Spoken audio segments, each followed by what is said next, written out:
On this episode of the SSI Executive Conversations podcast, Darwin sits down with CEO and founder of KP Strategies, Karen Posey. Darwin and Karen discuss a variety of topics, including steps needed to obtain sustainable, predictable growth and identify key signs of misalignment in an organization. For this and much more, stay tuned to this episode. Well, I couldn't be more excited to welcome Karen Posey to the SSI Executive Conversations podcast today. I've been really excited about this. Karen's the founder and CEO of KP Strategies, which is a certified woman-owned company. They give CEOs the confidence that they need to make bold moves to their business to drive sustainable, predictable growth through strategic planning, yearly operational planning, and customer experience. Karen has extensive experience being a high-performance leader with a successful track record in running organizations. She created 4 organizations from scratch, created an executive sponsor program, consulting practice, researched executive sponsor programs, authored a white paper about it, and then became a recognized expert in that area. From her early days in sales and sales leadership to her experience in general management, management consulting, marketing, strategy, and consumer experience to CEO of a medtech startup. Amazing. She has the robust knowledge, skills, attributes, and experience to guide CEOs in their path. So, Karen, welcome. I'm so excited to have this conversation with you today. Thanks. Great to be here. Thank you so much. Awesome. Well, let's just dive right in. I think there's so much value, not only at the executive leadership, but those that are trying to attain to that level in their career growth and really understand what's important for organizations to be successful.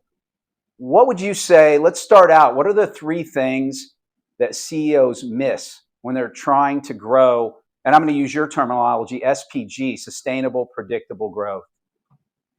Yeah, 3 things. They definitely miss an actionable strategic plan, right? Step 1, they miss the customer insight and they measure the wrong things. So let's take the first, an actionable plan. There's the phrase that's used a lot in strategic planning called a spot, a strategic plan that sits on the shelf. There's a lot of organizations that do that. They're looking for the check mark, right? Or there's organizations, every year it never fails. I get 2 to 3 calls a year where the CEO will call me and say, "Hey, I'd love for you to do our strategic plan." Great, let's talk about it. What do you have today? And dig into it. Bottom line is the CEO wants me for a 2-day leadership session, and he really is looking for a facilitator. Yeah. And so I just back away from those because it's just, one, I don't want to put my name next to it, and they're just missing what they could be doing, and I'll tell you why. The second piece, it feeds right into customer insight, right? Right. When you don't have customer insight, that's why 50% of the CEOs they're not even happy with their strategy. Not to mention over 65% are really unsure of what bold moves to make in the business and how to pursue those growth avenues. And it's because they don't have that customer insight. And when I say go ahead. I was just going to say, there's just so many things that you have already said they're impactful. But first of all, anything that you're just checking off a box, you've got to question the value that it actually brings. And I even think about mission, the why. Anybody's why, your mission statement, your vision statement, employee value proposition, it can't be lip service. And so anything that you're just checking off a box, design history file, quality management system, and leadership is critical. So talk about a little bit more on, because I think what you're just saying, I think about, voice of the customer, voice of the employee, voice of the stakeholder. And you just made the comment about they aren't focused on what their customer insights are. Yeah, it's interesting. There are voice of the customer, and those programs are important. But a lot of times those come from calls from the call center. And don't get me wrong, those are great calls. Now, there's other surveys that organizations will do that will reach various levels in the organization, and that's good. I'm talking about, Pareto principle, your biggest customers at a decision maker level, your key stakeholders, and your key partners, right? And then also competitive intelligence information. Right. That is what that insight really gives you what are the strengths and weaknesses of the organization? What are the opportunities and threats, right? Both internal and external, so that you can really use that to put together the SWOT in conjunction with what the internal team thinks. But it's really a combination of both of those. Yeah. Well, and I think that in terms of, cutting through, Bernie Haffey talks about that your number one advocate of sort of your performance is whether or not your internal employees would recommend you for somebody else Right, to come work there, or even for another customer. That's an important internal checkpoint. But then secondly, would your customers recommend you to right. other customers? And if they wouldn't, then you've got challenges obviously from both of those angles. So I think that that's so important, and we see that regularly from a talent management standpoint, because we're seeing what's going on in the marketplace. We're talking to all these different people in critical positions, and sometimes companies kind of miss the forest for the trees a little bit. They do, they do. And then the third piece, as I mentioned, is, you know, organizations that are measuring the wrong things. So, what gets measured gets managed, right? Right. And so the thing I typically see is that organizations are measuring too many things, Mm-hmm. right? And they're not really focused on the key things that are going to move the needle, tied to the strategic plan and yearly operational plan. And then the other thing is I see that they measure too many what I call lagging indicators, not Okay. leading indicators. So lagging indicators, gosh, that takes sometimes months to get information back and to see where you are. And Yeah. especially when you're trying to drive new initiatives, what are those leading indicators that can tell you week in, week out if you're doing the right things? And if you're looking at lagging indicators versus leading, then you have no choice but to be reactive That's versus right. proactive. You're So, always looking through the rearview mirror. That's right. right, I immediately think, so our good friend, Mark Sellers, from a Yeah. funnel management principle, how many companies basically set their funnel process up for which their executives need that information to make decisions strategically, where the company's going, where they're going to invest. And too often that's set up on their internal sales force or inside sales, those practices and things that they're doing and activities versus their customers' buying decision Right. process. Right. Um, that's just so insightful. So you have a phrase that I really like called the silent killer for Yeah. SPG. So, tell us what that means. The silent killer for SPG is organizational misalignment, right? Yeah. Find me an organization that doesn't, in some way, shape, or form, be a little dysfunctional, right? I mean, Right. every organization has a little dysfunction. Absolutely. None of us individually are perfect, and there can't be. I hope there's no organization. We certainly aren't that's Right. perfect.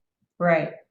Yeah, and it's interesting, 70. There's a stat out there: 72% of executives and middle managers that are responsible for executing the strategy can't even list what their top strategic priorities are, right? So That's amazing. you look at that, and then you look at 78% of those employees feel like their leaders don't even have a clear direction for the organization, and right, and then Wow. what just exacerbates the opportunity is when you look at alignment overall, 68% of organizations with low alignment, which is strategy, culture, talent, right, Right. have very poor employee engagement, to the point you brought up earlier. I mean, it is all about your customers and your employees. So if you've got low employee engagement and you're totally misaligned, how are you going to accomplish anything? Oh my gosh, it's so smart. I was so excited to talk. I'm so excited to talk to you about this today. But in my presentation last week at LSI on talent management strategies, and I think you and I talked about this earlier, but Mark Murphy, Leadership IQ, talks about this CEO at an offsite conference, 100 managers, and he offers $1,000 if one manager can say the mission statement, and nobody could say the mission statement.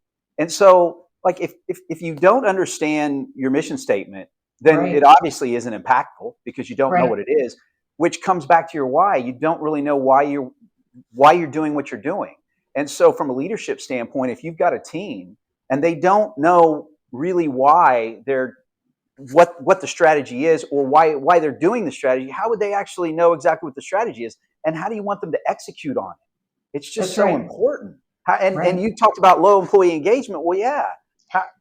How do any of us execute, and how can you get excited about something that you don't clearly understand? Right. So Ah, yeah, it's hilarious because then that CEOs are like, well, I can't figure out what's going on and why we're not executing, right? And then I'm like, well, let's have you and the leadership team take an assessment. Let's kind of like level set and see where you are. the thing that immediately comes to mind when you just said that is kind of, the idea of the people in the ivory tower. When I Right. first got Right. into corporate America, it's like they don't really know what we're doing. And to the same standpoint, back to the customer piece. I mean, when I was in corporate America, I can remember multiple times, leading sales teams and being at a conference, and somebody from corporate or marketing gets up and talks about a new initiative or new collateral, and everybody's kind of looking around at each other, and people are like, have they talked to any customers? Like, did anybody talk to the sales team? And it's just so disjointed sometimes from my previous experience. So that really resonates when you say that. Well, and actually, one of the other things that I do is I also help organizations with, yeah, as you mentioned, customer experience. And it is amazing. Organizations all the time think they know who their customers are. I'll give you an example. There was a large company I was working with, very large, and I met with all the executives, gave them the assessment, met with all the executives. I said, "So tell me, who do you think your customer is?" And they described who their customer was. But what was interesting is when I worked with their analytics team, that's not who their customer was at all.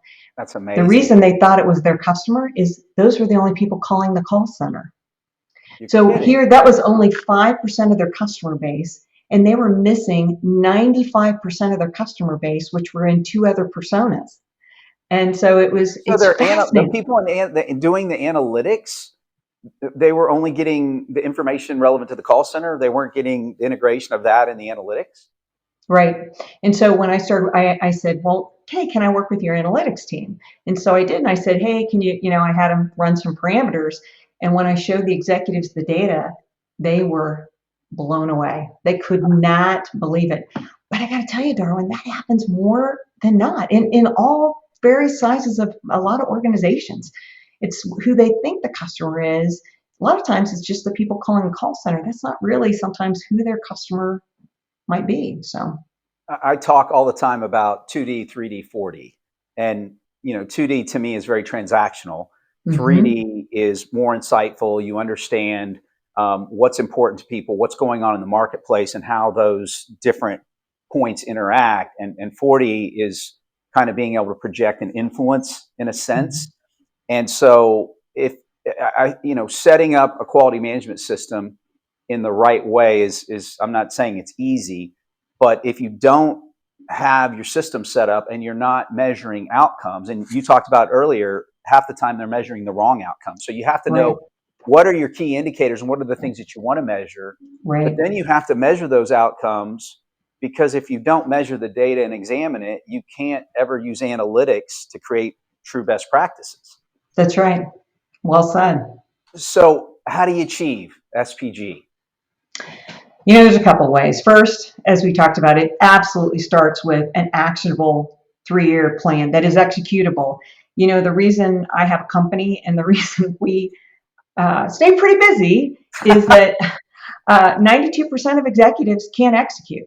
They struggle with execution, right? Right. Everybody has the best intentions, but when Right. it comes right down to it, because of the things we talked about as far as the silent killer and the misalignment, this is hard stuff. This is really hard stuff. So executing on that plan is really hard. Second, is the whole alignment and coherence. When I work with CEOs, they get so frustrated because they're always, as they should be, 5 steps ahead of the organization, right? They're like, but Karen, I've talked about this and talked about this and talked about it. I said, you got to talk about it and continue to talk about it because Right. your leadership team, and that's what I'll get into next, is absolutely the linchpin, right? You really have to look at that talent. And when I say talent, one of the other things I really coach the CEOs on is, are you a visionary or are you an integrator, right? Because very different. And there's They not are. a wrong answer, but you got to know who you are so that you can surround yourself with someone different. Because if you're a visionary, yes, you can see the big picture, but you need people around you to execute. If you're an Right. integrator, you need people that can also show you the big picture. And it really takes a nice combination of both, not to mention having a strong leadership team, Oh, because they're I don't. they're the linchpin for any change. And when you're doing strategic planning and you're trying to drive sustainable, predictable growth, you're driving a lot of change. You're absolutely driving a lot of change. So, oh, there's so many smart things that you just said there, but even in terms of being able to make decisions before that, the first thing I thought about was, and have to repeating yourself, like just the standpoint of evaluating others by their actions and ourselves by our intentions, and Yes. avoiding that pitfall, right? That was the first thing that kind of came to mind when you were talking about that. And secondly, again, on presenting on talent management strategies, and I think the Talent War is such a great book. It's such a great sounding board because everybody wants, the best parking spot, or, Mr. or Mrs. America, for example. But you're most likely not going to get that. And in terms of, even if you do, it might not work out if they're not going to fit the culture, right? If they Right. don't have the right attitude. And Leadership IQ talks about the five biggest reasons why hires fail. And technical Hmm. aptitude was only 11%. The other four were not being coachable, low emotional intelligence, low Right. motivation, how incredible, or poor Right. temperament. They can't get along with other people. So understanding what your minimal technical aptitude and specificity of experience first, and then after you hit that, being able to from there determine ability to fit the culture, attitude, and ability to grow, because hopefully the organization is going to grow, so they're going to have to be able to move into different positions. And so you talking about not being able to make decisions, I think half of that's because the talent evaluation process, and then how they look at talent and how they evaluate it, is oftentimes completely wrong. I concur 100%. And it's interesting. Companies have core values, and a lot of them have had them on the wall and whatnot for years, but they've lost sight. They've lost their way. They haven't looked at them in a long time, and they don't use those to hire, and they don't use those to drive performance. And I think that's a missed opportunity, because honestly, one that I gave a 3-part series, and I had quite a few CEOs ask questions around this, and like, well, how do we really get the employees engaged, right? We don't want this to be a top down all the time. And I said, I am so grateful for your question, because that is really key. Yeah. Form an employee council. Let them look at your values. Is it still true to form for your culture, right? Because there's not a CEO that I'm not working with today that is still struggling from culture issues from the whole pandemic, right? Right. And trying to figure out how to manage, remotely, and, lead remotely, and just, their HR departments are really struggling with the hybrid approach. But you got to get Not back going to to some go of those away. cores. No, it's not. Yeah. It's not. It's not. And then the final thing, when you're really trying to drive SPG, is really having those key tools to ensure that you do execute. And it's I'm a big believer, and it's certainly said, so this is not an original comment, um, It's that okay. There's hardly anything that I've done original. I just try to steal things that I, match my value prop, and then that try to execute on them. So I appreciate that comment. totally agree. I would rather take a mediocre strategic plan and a great leadership team over a mediocre leadership team and a great strategic plan, right? Because Right. you can't get it done. I guess, again, I'm reinforcing that talent. It's just so vital. And I really see the other thing I coach CEOs on a lot is nobody likes to let someone go when they know they're the wrong fit. It's a hard thing to do, Right. but you know, inaction causes a lot of other ripple effects in the organization. And Yep. I watch CEOs give um, more and more to the vital few. And then you get burnout, and they're looking around going, why am I working 3 times as hard as, you know, Sue or Joe over here, right? And so it's Your team is everything. There's so much about that. I mean, I think we could have a podcast and just talk about leadership. Right. But there's so many different things that you just said that resonate. And John Maxwell, Law of the Lid. I think so many people. If you have people in leadership positions or manager, being a manager, a title doesn't make you a leader. But if they have lower emotional intelligence, they're not going to hire people with the people they're going to hire are going to be lower Right. in capacity than they have, which means that as your organization goes down, that skill set and experience and ability starts to go down. And leaders, people that understand that you never want to be the smartest person in the room, you want to surround yourself with people that help make you better. That is so important. And you just mentioned that because of inaction, and I learned a long time ago, somebody told me, if you do things the right way, people fire themselves. You don't fire people, Right. because That's if right. you have an empowerment, a lead, a ZAP empowerment, servant leadership environment, and you're helping people with what they need, then it's up to them to execute or not, as long as you're making expectations clear and providing the direction and the training. But then by not fixing that issue, you end up putting more on your other people. And Karen, I learned that lesson at like a very early age, because I got into the hospital as a respiratory therapist, and I always got the worst assignment. And there was one facility, you just walk, because you'd have the burn unit was on one side of the hospital, one of the ICU units was on the other side, and then like psych and detention all went together. It was like considered the worst assignment, and because you walked all night long. But if you didn't complain and you did the work, like, you're going to get it every time, because the people that didn't want to do it would complain or not do the work as well, not respond as quickly. So it's so interesting, because what do you think is going to happen Right. if you just keep putting more on those? The Pareto principle is just so, I've just seen it. It's so true. It is. It is. For the video recording of this podcast, along with additional resources, make sure to find us on the web at shurigsolutions.com and follow us on social media and LinkedIn at Shurig Solutions.